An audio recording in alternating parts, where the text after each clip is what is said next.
The navy dress had been hanging in my closet for 4 years, waiting for an occasion worthy of it. I'd worn it to Savannah's college graduation, the June afternoon when she'd crossed the stage in that sweltering gymnasium, and I'd cried so hard that Bob had to press his handkerchief into my hand without looking at me. Because if he'd looked at me, he would have cried too, and Robert Harlow did not cry in public. I'd worn it again to her first promotion dinner at the marketing firm, when she'd ordered champagne for the whole table and reached across to squeeze my hand and said, "I learned how to work hard from watching you, Mom." I'd worn it to Bob's funeral. Now I stood in front of the bathroom mirror at 5:47 in the evening, smoothing the fabric over my 63-year-old frame, and I tried to remember the last time getting dressed had felt like hope rather than armor. 3 months. That's how long it had been since Savannah and Derek came to my house. Not called, not asked if I was free. Came, on a Tuesday afternoon without warning, Derek in one of his pressed shirts that cost more than my monthly grocery budget, Savannah in a silk blouse I didn't recognize. They sat at my kitchen table where Bob and I had eaten breakfast for 31 years, and Derek had opened a folder, an actual folder like a business presentation, and explained that they needed $72,000 for the wedding. Not asked. Explained.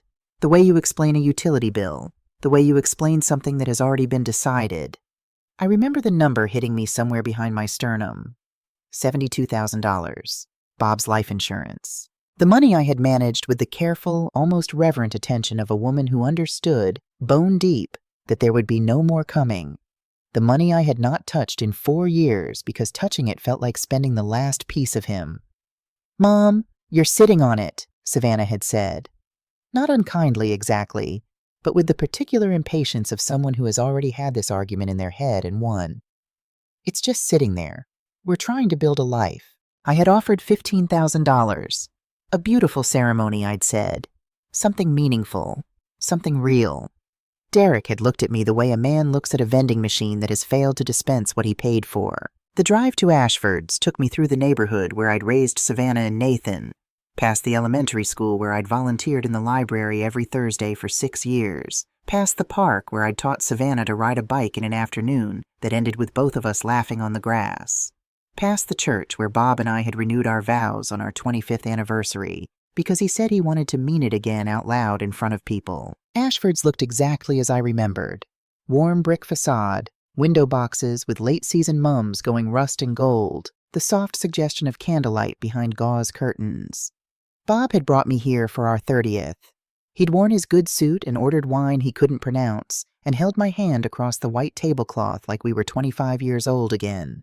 I sat in my car for a moment before going in my purse, my phone, my reading glasses. A small photograph of Bob and the children at Savannah's high school graduation, the one where Nathan is making a face behind her head and she doesn't know yet. And a folded piece of paper with Dorothy Calloway's direct line written in my own handwriting, which I had memorized 3 weeks ago just in case I needed to dial it without looking. I got out of the car. The hostess led me to a corner table, and Savannah was already there. My daughter was 35 years old, and she was beautiful in the way she had always been beautiful. Dark hair, her father's cheekbones, a warmth in her face that on good days made strangers trust her immediately. She was wearing a dress I'd never seen, something structured and expensive, the kind of thing you buy when you want people to know you've arrived somewhere. "Mom," she stood to embrace me, and for a moment, breathing in her perfume, the same scent she'd worn since college, I felt the complicated weight of 35 years of loving her. It was not a simple feeling. It had not been simple for a long time. "You look beautiful, sweetheart." "So do you." She said it automatically, the way you say fine when someone asks how you are. Her eyes moved to the door. "Derek's on his way," she said. He got held up. I settled into my chair and ordered water and watched my daughter not quite meet my eyes. In 20 years of working as a legal secretary, I had learned to read a room, to feel the shape of an agenda before anyone said a word. You develop a sense for it. The way papers are arranged, the way someone breathes before they speak, the way Savannah's hand kept returning to her phone and then moving away, returning and moving away, like she was resisting the urge to check something. She was nervous, not excited nervous, prepared nervous, the way you're nervous when you've rehearsed. I picked up the menu and said nothing. Derek arrived 11 minutes later. He was not alone. He came through the door with the particular energy of a man who has choreographed his own entrance, slightly ahead of the two men who followed him, as though he was leading them rather than accompanied by them. Both men wore dark suits and carried briefcases. Behind them, a third man, older, silver-haired, with the kind of face that was professionally pleasant in the way that costs hourly. Derek Reeves was 38 years old, broad-shouldered, with the easy confidence of someone who had never been told no by anyone who mattered to him. He sold commercial real estate, and he was good at it, which meant he was good at making people feel that the thing he was selling was the thing they had always needed without knowing it. Margaret. He smiled and took my hand briefly before sitting down. You look wonderful. Thanks so much for coming out. As if this had been his invitation. As if I had come at his request. The three men arranged themselves around our table. A small corner table for two had somehow expanded to accommodate 5 people and multiple briefcases. Annie, I said, my private name for Savannah, the one I'd called her since she was 3 years old and couldn't pronounce her own name yet. Who are these gentlemen? She looked at the table. Mom, these are some colleagues of Derek's. They have some paperwork they'd like to go over with you. The silver-haired man leaned forward with a smile that had been deployed many times before. Mrs. Harlow, I'm Gerald Whitmore. I'm a financial and estate planning attorney. Derek asked me to come tonight because we feel there are some arrangements that could really benefit your family. I looked at him, at his briefcase, at the folder he was already opening. Colleagues, Savannah had said. 20 years in a law office. I knew a coordinated legal approach when I was sitting across from one. Gerald Whitmore was good at his job. He explained the situation with the careful warmth of a doctor delivering news he has softened in advance. He used words like security and planning and peace of mind. He talked about the complexities of financial management for individuals living alone, the risks of volatile markets, the importance of having trusted family members positioned to act quickly if circumstances required it. Derek nodded along. Savannah looked at the table.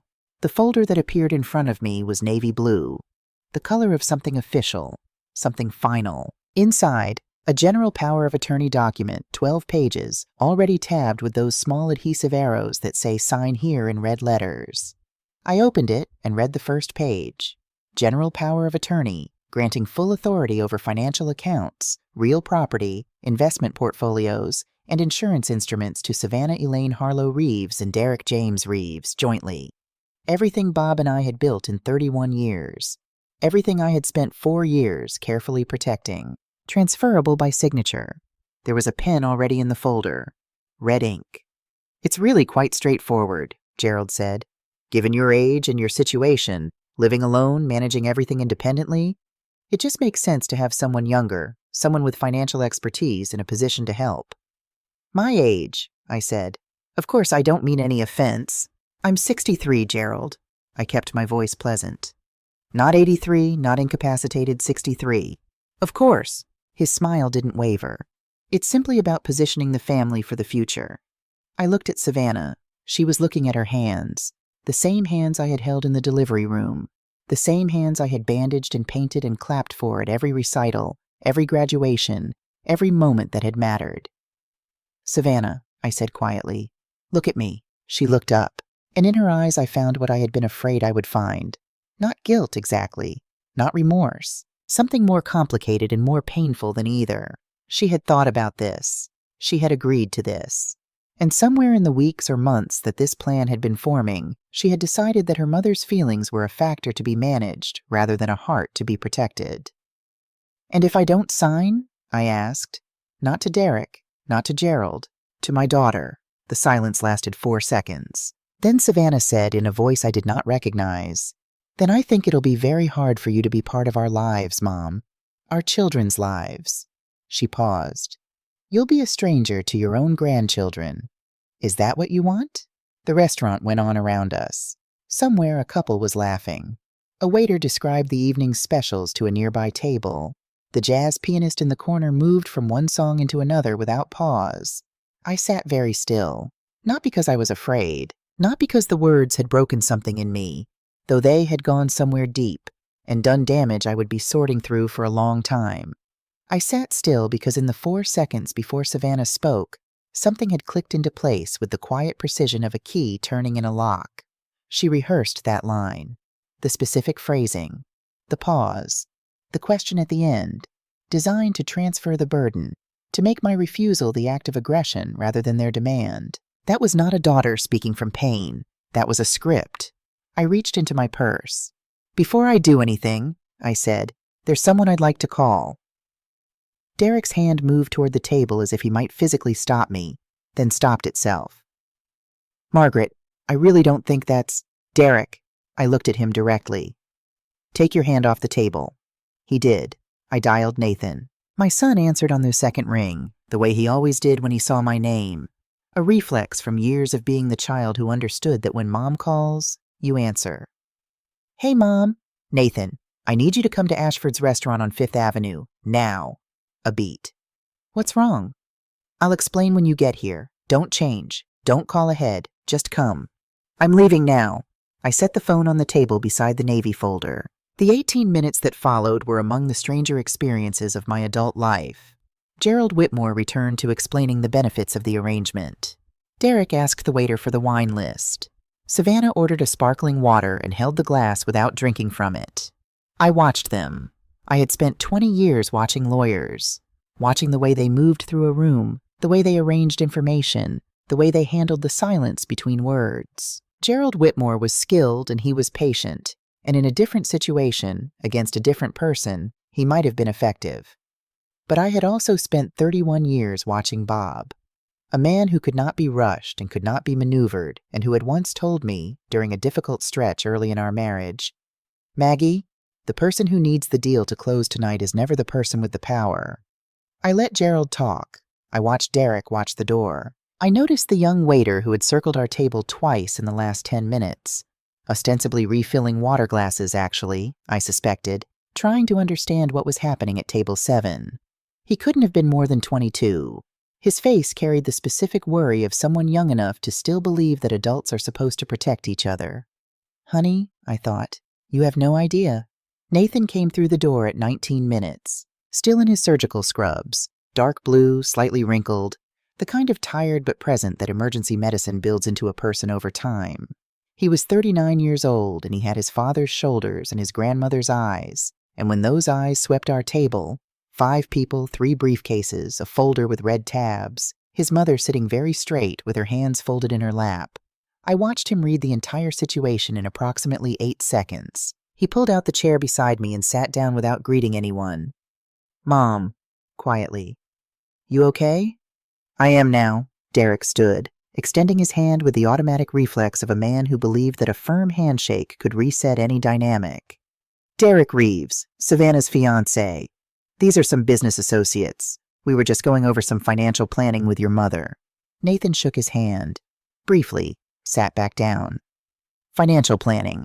He picked up the Navy folder, opened it, and read the first page with the speed of someone who had read thousands of documents under pressure. He set it down. "Mom, did you ask for help managing your finances?" I did not. He nodded once. Then he looked at Gerald Whitmore. "I'm Dr. Nathan Harlow, attending surgeon, Vanderbilt University Medical Center." A pause. "I'm also my mother's physician of record."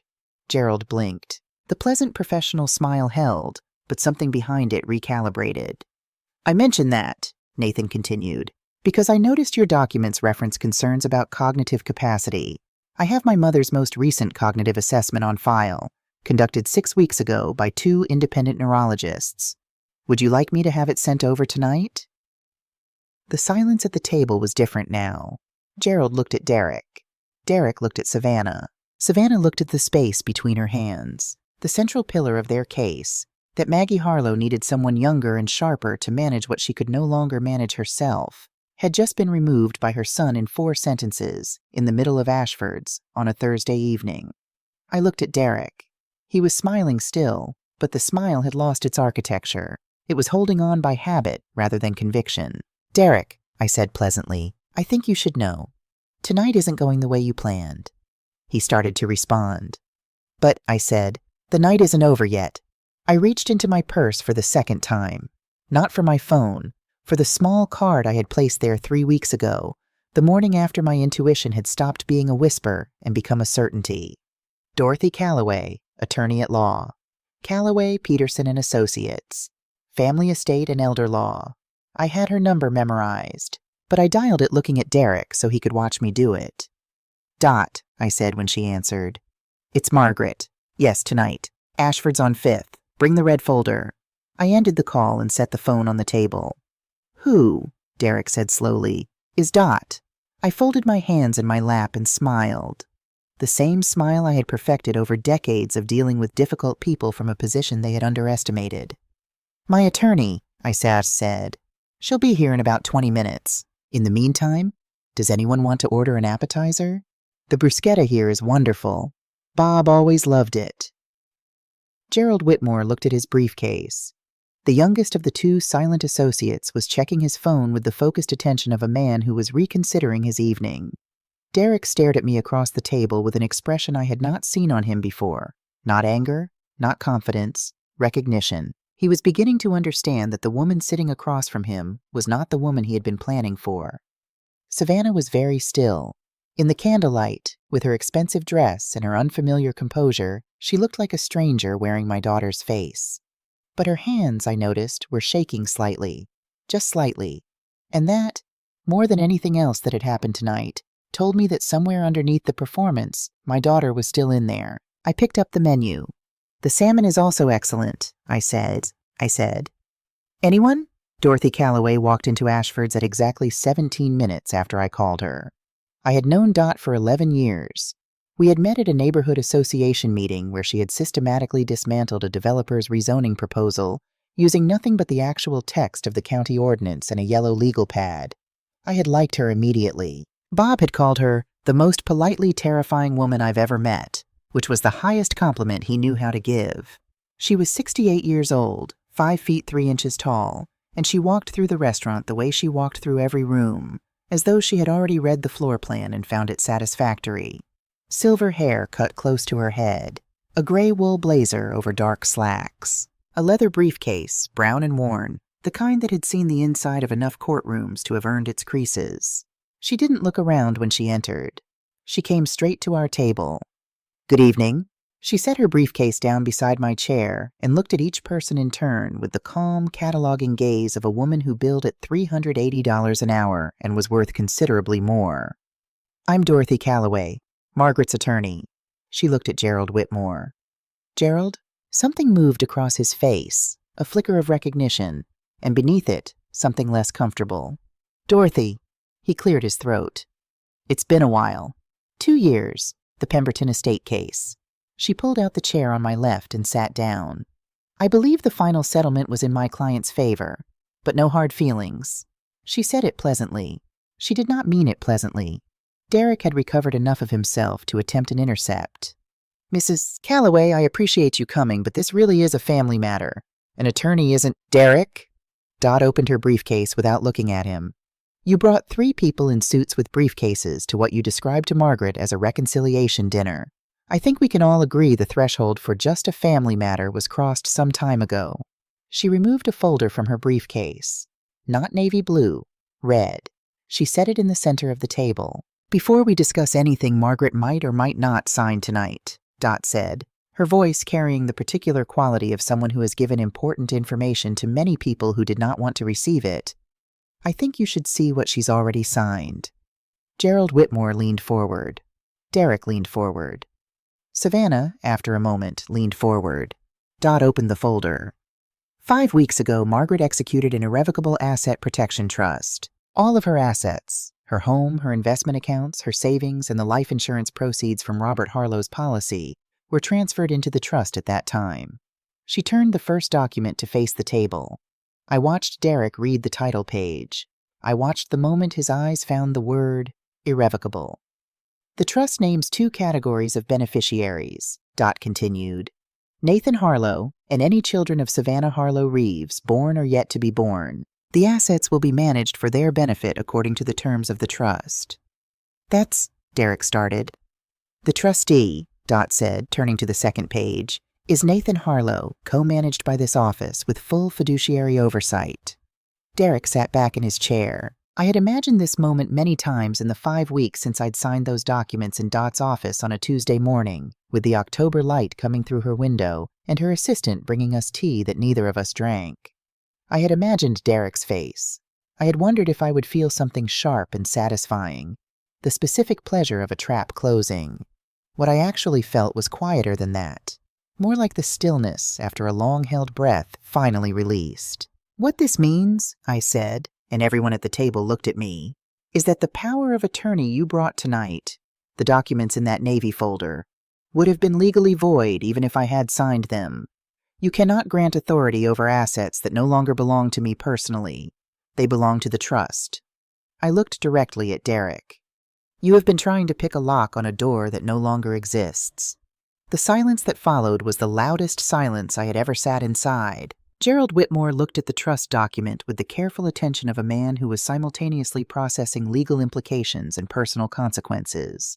The two associates exchanged a glance that communicated something brief and decisive. Derek was very still.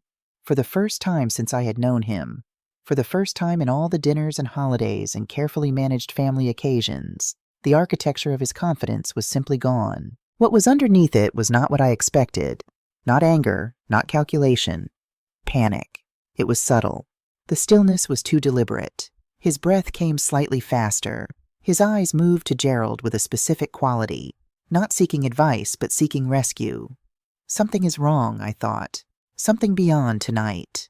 I filed that thought carefully away. Dot was not finished. "There's a second document I'd like to share," she said, turning to the next section of the folder. "A certification of mental competency, signed 6 weeks ago by 2 independent neurologists and co-signed by Dr. Nathan Harlow in his capacity as Margaret's physician of record." She turned it to face the table. The assessment found Margaret Harlow to be in full possession of her cognitive and decision-making faculties. No indicators of diminished capacity. No basis for any competency challenge. She looked at Gerald Whitmore with the expression of a woman setting down a very final card. I mention this because I want to be certain everyone at this table understands the legal landscape before we continue. Any subsequent attempt to pursue guardianship or conservatorship proceedings on the grounds of incapacity would face this certification, signed by 3 physicians, dated 6 weeks prior to tonight. It would not be a productive avenue. Gerald Whitmore began gathering his papers. It was a small movement, barely perceptible, but I had spent 20 years watching lawyers, and I recognized it. The quiet preparation for withdrawal, the professional instinct that says this has become something I was not hired for. "Gerald," Dot said, without looking up from her own papers. "Before you go," he paused. "There's a third document." The third document was not legal paperwork. It was a report, 43 pages, bound with a single binder clip, prepared by a private investigator named Rosalie Tanner, who was 61 years old, drove a sensible sedan, and had been described to me by Dot as the best in the city, partly because nobody takes her seriously until it's far too late. I had hired Rosalie 7 weeks ago, the morning after Savannah called to propose this dinner. When something in my daughter's voice had felt like a stage direction rather than a feeling, I had called Dot, and Dot had called Rosalie. I spread several pages from the report across the table. "Over the past 3 months," I said, "Derek made inquiries with 4 of my neighbors about my mental state, specifically whether I had been acting confused, forgetting things, or making unusual decisions." I turned a page. "He contacted a colleague in commercial real estate to pull comparable sales on my duplex, not to help me sell it, to establish its liquidation value." Another page. "He made contact with someone at my bank." Rosalie identified the name, which is in the full report, and asked about the procedures for accessing accounts when an account holder has been declared incapacitated. I looked at Derek. He had stopped pretending to be calm, and he obtained partial information from my medical records through a contact in the hospital system. I paused. "That last one," Dot tells me, "is a HIPAA violation, a federal matter, not just a civil one." Nathan, who had been sitting quietly beside me for the last 15 minutes, set down his water glass with a careful precision that I recognized as his version of restraint. "The medical records," he said. "Who was the contact?" "We're still confirming," Dot said, "but we have the inquiry trail." Nathan looked at Derek with the expression of a man who performed surgery for a living and had therefore developed a very high and very specific threshold for what constituted an emergency. Right now, the reading on that threshold was elevated. He said nothing. He didn't need to. "This report," Dot said, along with the POA documents you brought tonight, constitutes a documented pattern of behavior consistent with attempted financial exploitation of a vulnerable adult. That's a criminal statute in Tennessee, not a civil one. The relevant code section is in the appendix. Gerald Whitmore had finished gathering his papers. I think, he said with the careful enunciation of a man choosing every word as though it might later be quoted, that there may have been some significant misunderstandings about the nature of this situation. And I think, in light of the new information, it would be advisable for everyone to take some time to consult with their respective— Gerald. Dot's voice was not unkind. You're a good attorney. You know what this looks like. Take your colleagues and go. I'll be in touch about next steps. He stood. The two associates stood. They collected their briefcases with the efficient movements of people who had calculated the cost of staying and found it too high. Mrs. Harlow, Gerald said to me at the last moment, I'm sorry for this evening. I nodded once, and then there were 5 people at the table. Dot, Nathan, me, Derek, Savannah. What happened next happened fast and then slow, the way things do when something that has been under pressure for a long time finally gives way. Derek stood up. This is insane, he said. His voice had lost its professional register entirely. It was rawer than that, with a ragged edge that I had never heard from him in 4 years of family dinners and holiday gatherings and carefully performed occasions. You set us up. You sat there and let us— Derek. Nathan's voice was quiet. This is our family. This is Savannah's family. You're sitting there with your lawyers and you're— Derek. And you're treating us like criminals when all we were trying to do was— Lower your voice. Make sure everyone was taken care of. Make sure Savannah— I said lower your voice. Nathan had stood. He was not a demonstrative man. 39 years of emergency medicine had burned away most of the instinct for dramatic gesture and left something quieter and more immovable. He stood at his full height, still in his surgical scrubs, and looked at Derek with a steadiness that had nothing threatening in it and everything authoritative. We're in a restaurant, Nathan said. There are other people here. Derek looked around. At the nearby tables, where several people had gone very still with the particular alertness of strangers who have been involuntarily included in something private. The young waiter was standing near the service station, not pretending to do anything else. Derek sat down. The silence that followed was of a different quality than the earlier silences. Those had been strategic, spaces between moves. This one was the silence after something breaks, the kind that doesn't get filled by more words, only by the acknowledgement of what just happened. Savannah was crying, not the careful, considered tears I had half expected. The kind deployed for effect, the kind that could be a tool. These were different. Her shoulders had curved inward, and she was crying the way you cry when you're not trying to cry, when something in you simply stops being able to hold the weight of what you've done. I looked at my daughter, and I felt something that I hadn't expected to feel tonight. Not triumph, not vindication, not even anger. Grief. I am mourning her, I thought. I am sitting 3 feet away from her, and I am mourning who she was before she became this person. Dot gathered her papers quietly, snapped her briefcase closed, and stood. She touched my shoulder briefly. I'll be at the bar, she said, low enough for only me to hear. Take the time you need. Nathan looked at me. I nodded once. He looked at Derek.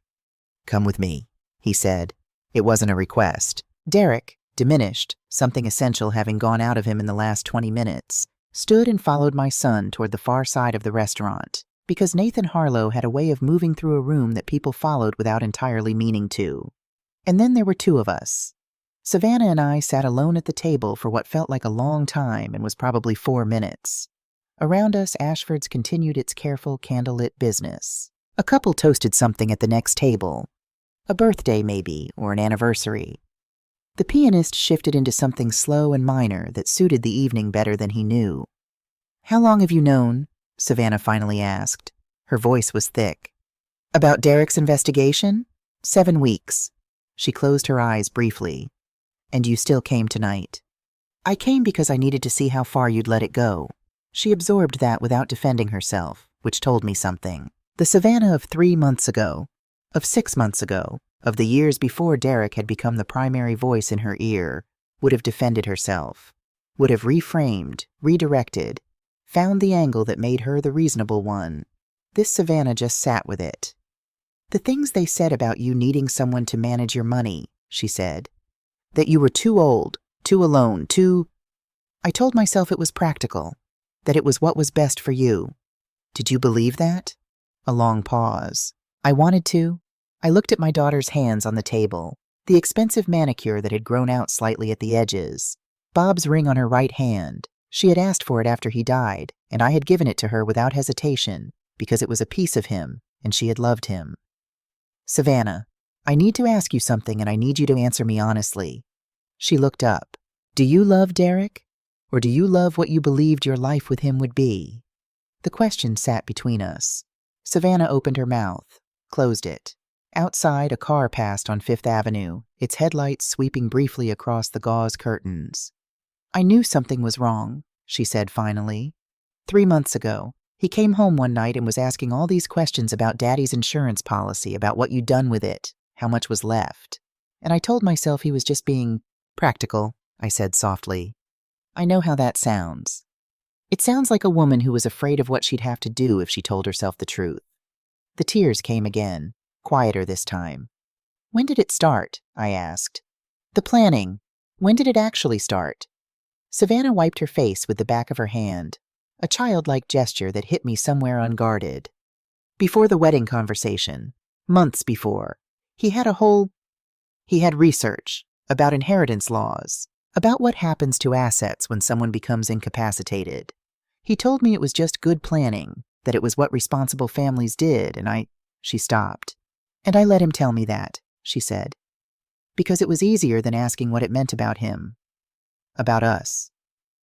I reached across the table, not to comfort her, or not only that, to make contact, to remind both of us that whatever had been broken tonight, the thing underneath it, the 35 years of it, was still there. I'm not going to pretend tonight didn't happen, I said. I'm not going to tell you it's fine, because it isn't. What was asked of me tonight, what you helped arrange, that isn't something I can simply set aside. She nodded, not looking away. But I am your mother, and that means I'm not going anywhere, even when I'm furious with you. Even when you've done something that hurt me in a way I'm still figuring out. Mom, when you're ready to have a real conversation, not about money, not about the trust, not about what Derek wants, when you're ready to talk about who you are and who you want to be, I'm here. And Derek? I looked at her steadily. That, I said, is the question you need to answer for yourself. Not for me, for that.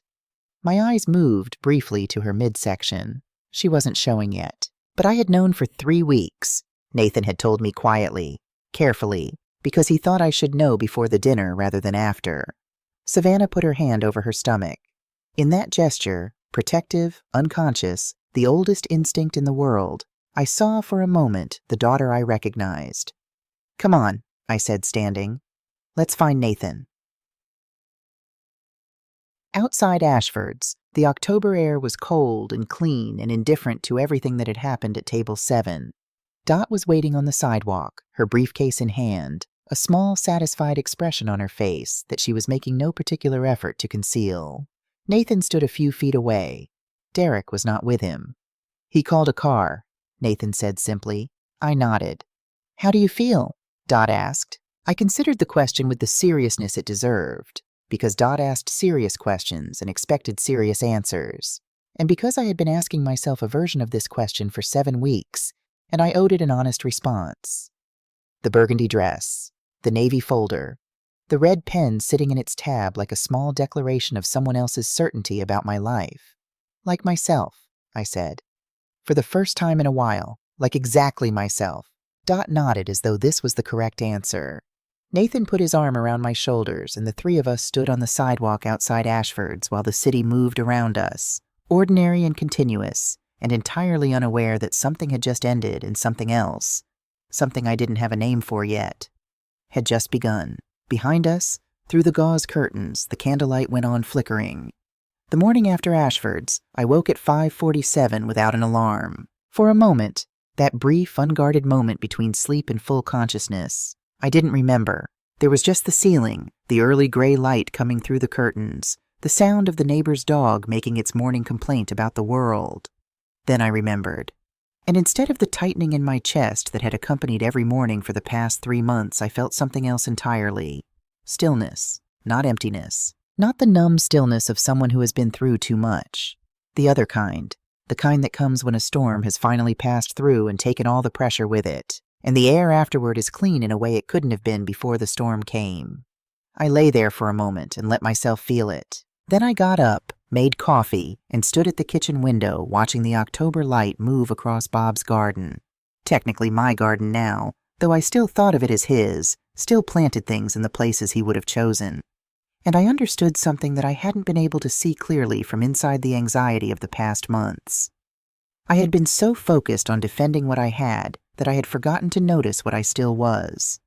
Margaret Harlow, 63 years old, widow of Robert Harlow, mother of Nathan and Savannah, former legal secretary, competent manager of her own finances, grower of things, maker of good coffee, woman of considerable patience, and, it turned out, considerable strategic reserve. I was still all of those things. Derek Reeves had not taken a single one of them. Patricia Donnelly knocked on my door at 8 o'clock sharp, which was how Pat did everything, directly, on time, without excessive preamble. She was 65 years old and had moved into the duplex next door 6 weeks ago after 40 years in a 4-bedroom colonial in Brentwood, which she had sold after her husband passed, and her children had begun making suggestions about downsizing options with a frequency that she found, as she put it, suspicious and irritating in equal measure. She was trim and direct, with silver hair she wore in a practical bob and a gaze that reminded me of Dot, the kind that had processed enough of life to know the difference between what mattered and what was noise. She was carrying a covered dish. "Biscuits," she said by way of greeting. "From scratch. My grandmother's recipe. I heard voices last night when you got home and you sounded like someone who needed biscuits more than explanations." I opened the door wider. "Come in." We sat at my kitchen table, the same table where Derek had opened his folder 3 months ago, which I had decided would not be the thing I associated with this table for the rest of my life. And I told Pat everything while the biscuits cooled between us and the coffee went from hot to warm. She listened the way good listeners do, without interrupting, without reassuring prematurely, without offering the small sounds of sympathy that can sometimes function as requests for the story to be less complicated than it is. When I finished, she picked up her coffee mug and held it in both hands. "You set him up," she said. "I let the situation develop naturally." "Maggie," her eyes were bright. "You set him up beautifully." I found myself smiling, the first real smile in longer than I could accurately calculate. The trust was Dot's idea originally, but I was the one who decided to wait, to see how far they'd go, to make sure there was no question about intent. Pat nodded slowly. "Evidence. When you spent 20 years in a law office, you learn that the most important thing isn't being right. It's being able to prove you were right when someone says otherwise." Pat was quiet for a moment, in the way of someone deciding whether to say the thing they're thinking. "I lost $40,000, she said, 3 years ago. My oldest son. He had a business opportunity. He always had business opportunities. And I co-signed something I didn't fully understand, and by the time I understood it, the money was gone." A pause. I didn't have a Dot Calloway. I didn't know those people existed. The words settled between us with the weight of something true. "There's a group," Pat said after a moment, "at the Meridian Community Center. Rebecca Sutton runs it. She's about 40, sharp as anything. People who've been through what we've been through. They meet Tuesday evenings." "What kind of group?" "Coffee and conversation, officially. Practically, it's people teaching each other how to survive their families." She said it wryly, but underneath the wryness was something serious and real. I thought about the young waiter at Ashford's last night, the worry on his face, the way he'd circled our table. I thought about the 11 people at every meeting like this one who had nobody sitting at the table with them when the folder came out. "Tell me more," I said. 10 days after Ashford's, Nathan called on a Tuesday morning while I was rearranging Bob's bookshelves, a project I undertook whenever I needed to think without appearing to think. "Mom," his voice had the specific, careful quality he used when he was about to say something he had considered from multiple angles. "I need to tell you something. Sit down if you're not already." I sat down on the arm of the reading chair. "It's about Derek." What Nathan told me took about 4 minutes to explain, and considerably longer to fully absorb. In the course of filing her report with Tennessee Adult Protective Services, Dot had flagged the medical records inquiry to the appropriate oversight bodies. This had triggered a secondary review, not of Dot's complaint, but of Derek Reeves himself, through the Tennessee Real Estate Commission. The commission, it turned out, had already been building something. For 14 months, Derek's escrow accounts, the accounts where client deposits are held during property transactions, accounts that are legally untouchable, accounts that are not the broker's money under any circumstances, had been running short. Not dramatically short, not in ways that triggered automatic alerts. Short in the careful, incremental way that suggests someone who understands exactly where the monitoring thresholds are. The total discrepancy across multiple client accounts was in excess of $180,000. He needed money, Nathan said. Not eventually, not for lifestyle. He needed it to cover the escrow shortfall before the annual audit in December. That was 8 weeks away when he came to you with the folder. I sat with this information. He didn't target me because he's greedy, I said slowly. He targeted you because he was drowning, and you were the closest thing to a life raft. And Savannah? Savannah didn't know about the escrow. Dot's fairly certain of that. But she knew something was wrong. She told me last week. I closed my eyes briefly. Nathan, why did he think he could get away with it? Even if I'd signed the POA, even if he'd had access to the accounts, that's not $180,000 he could have moved quietly. No, Nathan's voice was measured. But it might have been enough to close the gap before December. And I think, Mom, I think he's the kind of man who has always found a way to close the gap. Until now. I thought about Derek at the table last night. The panic underneath the stillness. The way he'd looked at Gerald Whitmore not for advice, but for rescue. A man who was already falling when he walked into Ashford's. Mom, Nathan said. There's something else. Savannah knows now. About the escrow. Dot felt she had the right to know before it becomes public. How is she? A pause that told me more than words could. She called a family law attorney yesterday morning, he said. Her name is Susan Park. She came recommended by Dot. I let out a breath. She's 4 months pregnant and filing for divorce, I said. Not a question. Yes. Outside, a cardinal landed on the fence post at the edge of Bob's garden, brilliant red against the gray October morning, there and then gone in the time it takes to notice something beautiful. She's going to need help, I said. She is. Not money, not yet. Just, I know, Mom. Gently. I know what kind of help you mean. Savannah called on a Thursday evening, 3 weeks after Ashford's.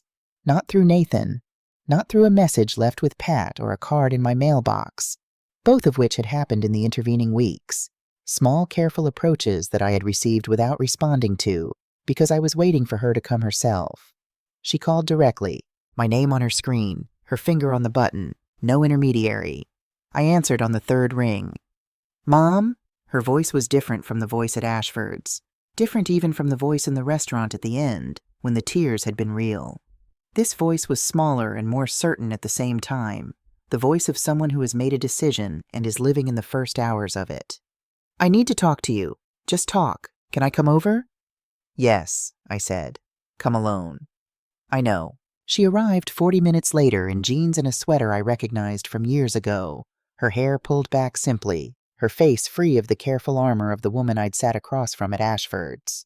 Her pregnancy was visible now, a gentle roundness that she carried with the slightly surprised expression of someone whose body is doing something extraordinary without asking permission. I made tea. We sat at the kitchen table, and Savannah talked. She talked for a long time, and I listened the way Pat had listened to me, without interrupting, without reassuring prematurely, without making it easier than it was. She told me about the gradual architecture of it, the way Derek had, over 2 years, quietly reconstructed the way she understood her own mother. Small things at first. A raised eyebrow when Maggie said something about finances, a gentle correction. Savannah, your mom means well, but she's from a different generation. She doesn't really understand how these things work. Then larger things. The research he left where she'd find it.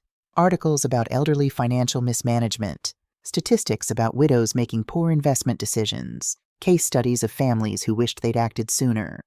He built a story, she said, and I let him build it, because it was easier than noticing what the story was actually about.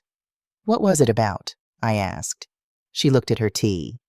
It was about making you smaller, so that what he was asking for seemed more reasonable. The accuracy of this, the clear-eyed, hard-won accuracy of it, hit me somewhere I hadn't expected. "Savannah," I said. "When did you know? Not suspect. No." She didn't look away. "The night at Ashford's, when you said—" She stopped, started again. "When I said those things to you, about the grandchildren, about you being a stranger." Her voice was steady with the effort of keeping it steady. I heard myself say it, and I thought, this is Derek's line. He wrote this, and I said it anyway. Why? Because I was scared. Of what? Of what it would mean if I didn't. We sat with that. "I'm not asking you to forgive me tonight," she said. I'm not asking for anything. I just needed you to know that I know what I did, that I'm not going to pretend otherwise." I looked at my daughter across the kitchen table where Bob and I had eaten breakfast for 31 years. I looked at the way she held her mug, both hands, the way she'd held hot chocolate as a little girl. I looked at the slight curve of her belly and thought about the child in there who had not chosen any of this and would need, more than most things, a grandmother who was fully herself. "I love you," I said. "I have loved you since before you existed, and I will love you past the point where I exist, and that is not something tonight changed." Her eyes filled. "But love doesn't mean I stop protecting myself. Love doesn't mean I pretend the trust I had in you wasn't damaged. We're going to have to rebuild that, and it's going to take time, and there are going to be days when it's hard." "I know." "And the first step," I said, "is you telling me the truth. Always. Even when it's difficult. Especially when it's difficult." "Okay." "Okay," I said, and I reached across the table and covered her hand with mine. My daughter's hand. Bob's ring on her finger. The hands that had reached for me at every beginning and ending of her life, and were reaching again now. The Tuesday evening meetings at the Meridian Community Center were held in a room that smelled of old coffee and something institutional. Industrial cleaner, maybe, or decades of good intentions absorbed into the walls. Folding chairs arranged in a circle. A card table with a coffee urn and a plate of whatever people had brought. The first night I went, I brought Pat's grandmother's biscuit recipe, which I had made myself, because it seemed important to bring something made by hand. Rebecca Sutton was 41, energetic and precise, with the quality of someone who had chosen this work specifically and would not be talked out of it. She welcomed me without ceremony, a handshake, a chair, a cup of coffee, and I understood immediately that this was the right kind of place. There were 11 people in the circle that first evening. Elaine Foster, 71, retired teacher, whose son had drained $60,000 from their joint account over 18 months while she was managing her late husband's illness. She had the particular exhausted dignity of someone who had been through a long fight and was still standing. Howard Briggs, 74, former machinist, whose daughter had used his credit cards without asking, and then, when confronted, had explained that he hadn't been using them anyway, so what was the harm? He told this story with a dry humor that was clearly how he had decided to carry it.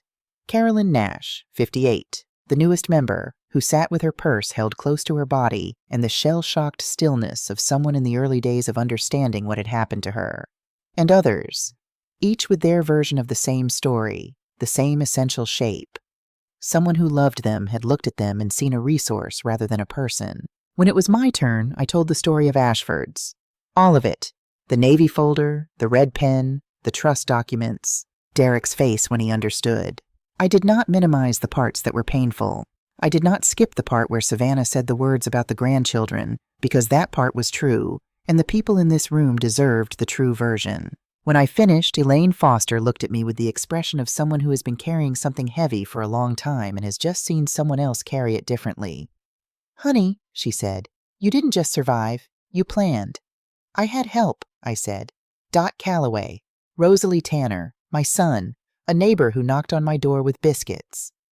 "That's the other thing nobody tells you," Howard said from across the circle. "That the way through it isn't alone." Rebecca Sutton looked at me from her chair with a small, measuring expression. "I'd like to ask you something," she said, "and feel free to say no. We have a presentation coming up, Tennessee Department of Adult Services, a statewide conference on financial elder abuse.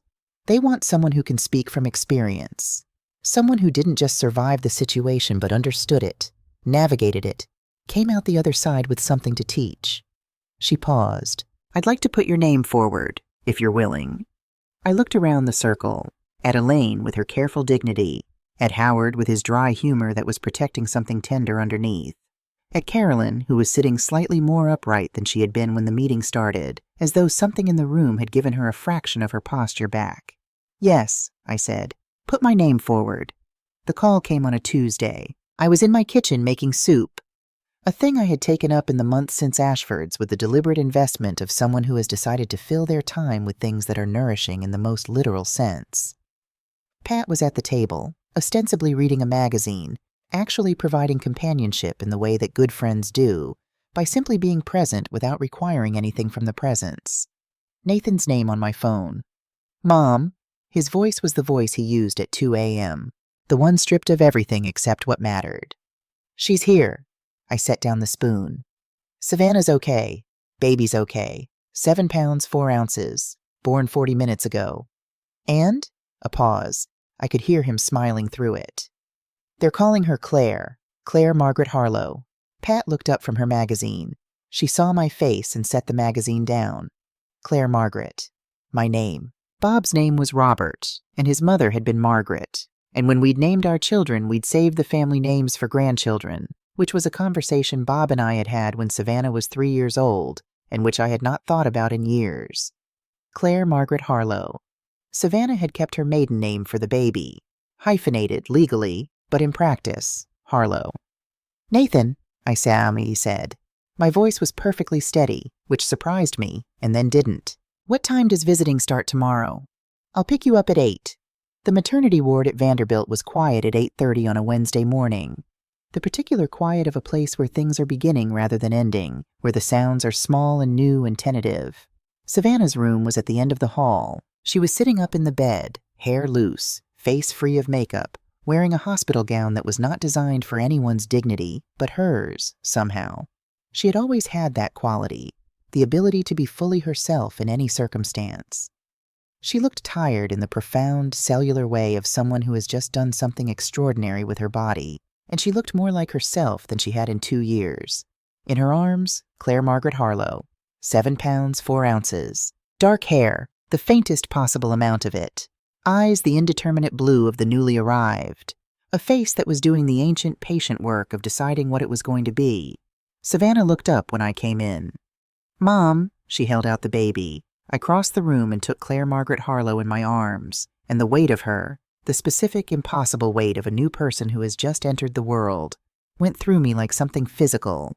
She has Bob's ears, I thought. The same small, close-set ears that Nathan had, that Bob had, that Bob's father had in photographs I'd looked at 100 times. The same ears that had listened to 31 years of dinners and arguments and ordinary mornings and the specific music of a family living in its full, complicated life. She has Bob's ears, I said. Savannah made a sound that was half laugh and half something else entirely. She does, doesn't she? We stayed like that for a while. Savannah in the bed, me in the chair beside her, Claire between us in the way that new people situate themselves between the people who love each other, as though they know already that their job is to be the thing love flows toward. Nathan stood in the doorway, and I knew without looking that he was doing the thing he did when something mattered, going very still so as not to disturb it. She's going to know you, Savannah said quietly. I want her to know you, Mom, not as a story about a difficult time, as her grandmother, as herself. She will, I said. I'm going to mess things up sometimes. I'm going to... Savannah. She stopped. You just did the hardest thing a human body can do. Rest for a minute. She laughed. A real laugh, surprised out of her. And it was the laugh I remembered. The one from before. The one that sounded like Bob's laugh in a higher register. Claire Margaret Harlow opened her eyes briefly, decided the world was not yet interesting enough, and closed them again. 6 months after Ashford's, I stood at the front of a conference room at the Nashville Convention Center and looked out at 200 people, social workers, legal advocates, law enforcement officers, family counselors, and told the story of a Navy folder and a red pen and a woman who had spent 20 years in a law office learning, without knowing she was learning it, exactly how to protect herself when the time came. I told it without minimizing the parts that were painful. I told the part about my daughter. I told the part about the words she'd said, the grandchildren, the stranger. And I watched people in the audience recognize that specific wound, the one that only family can inflict, because only family knows exactly where to place it. Dot was in the third row. Pat was beside her, in the blazer she'd bought for the occasion, looking like someone who had always belonged in rooms like this. Rebecca Sutton had introduced me as a woman who came to us 6 months ago, as someone who had survived a difficult situation, and who I now think of as one of the most valuable resources this program has. I had written a speech. I didn't use it.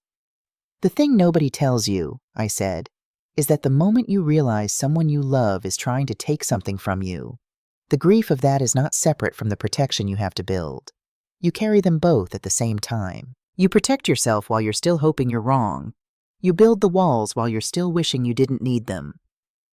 The room was very quiet. What I want you to know, what I want every person sitting in one of those folding chairs on a Tuesday evening to know, is that protecting yourself is not a betrayal of love. It is not a failure of family. It is the most honest thing you can do with what is yours. Afterward, in the lobby, a woman found me. 72 years old, she said, from Clarksville. She'd driven 2 hours. Her name was Dorothy, like Dot. She had a son. She didn't need to say more than that. I took her hand and I said, I know someone who can help you. Her name is Dorothy, too. It's a good name for the purpose. She laughed, and I gave her Dot's card, and that was the beginning of another story that wasn't mine to tell. That evening, I drove home through Nashville as the October light faded.